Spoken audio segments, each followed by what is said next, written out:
popular statistic when you hear about the economy that you'll ever hear of is something called GDP. Now, GDP is, sorry, hang on, it's getting messed up. Okay, GDP.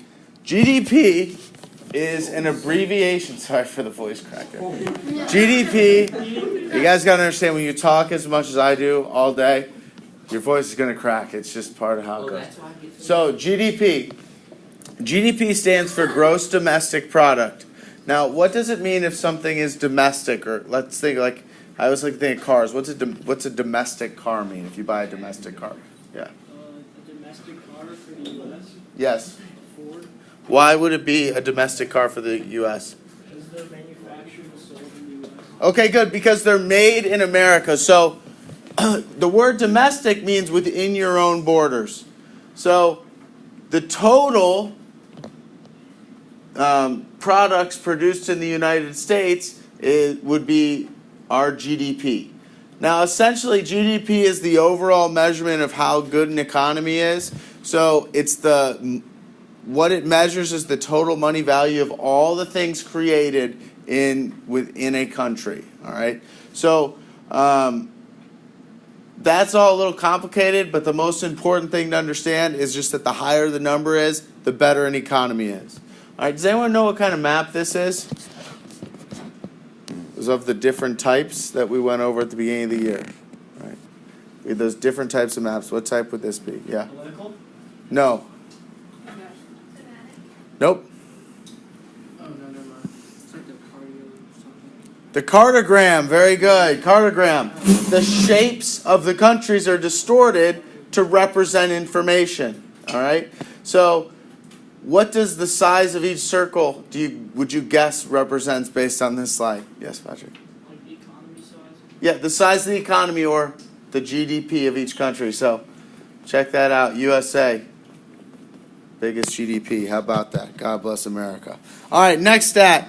Exchange rate. Most of you guys learned about this when you did your country project, but all this is the difference in value between another country's currency and the country that you live in. So in our case, it will always be measured in dollars. So for example, in November, I'm going to go to Italy. So I'll have to go to one of these money exchange stands, give them US dollars, and since Italy uses a euro is currently 86 cents to the dollar, meaning 1 US dollar will get you 86 euro cents. All right, so that would be an exchange rate. All right, next, GDP, composition by sector of origin. All right, this is going to give you a basic blueprint of what their country's economy is all about. So what sorts of jobs do people have? What makes up that country's GDP?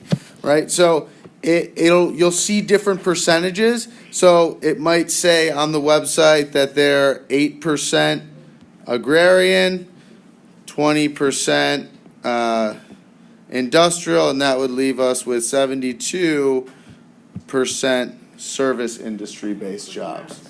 All right, so anyway, yeah, I know, it's pretty impressive, right? So anyways, that is what it'll kind of look like. When you're writing it down on your answer sheet, you need all three of these. Because then, think about it like this. The end goal, right? You're writing a paragraph that compares the U.S. economy to the Canadian one. You could sit there and go, well, they had slight differences in their GDP composition because in the United States, they had more agriculture, and in Canada, they had more service industry jobs, or whatever it is. It's an easy thing to compare and contrast. Does that make sense? Okay.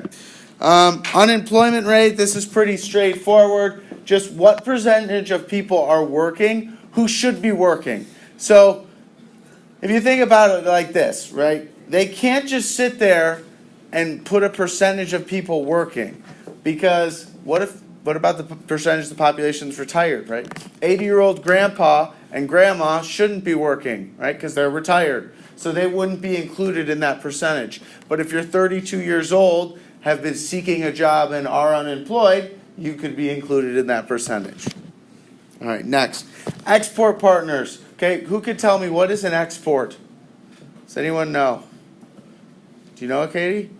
Is that like things being shipped to another country? Yeah, very good. So anything that one country makes and sends to another country, right? They might go on these big barges, all right? So export partners would then be which countries does the country you're researching send their products to, okay?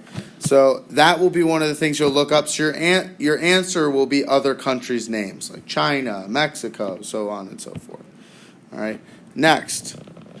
Population below the poverty line, this is pretty straightforward, but each country will have a different poverty line. It just means what percentage of their population lives in poverty. Pretty straightforward, okay? So this, I will make this all available to you. If you want to listen to my voice crack again, of course it got recorded on there, so you go back and look at that. But anyways, this will be on YouTube if you want to look it over again, but you guys have the remainder of the period to work on this assignment. Please call me over with any questions that you have. Yes? So what do you do? Just like record it on air, like while Yeah. you're talking? Yeah. Yeah, and then you slide it up. You just do a screencast.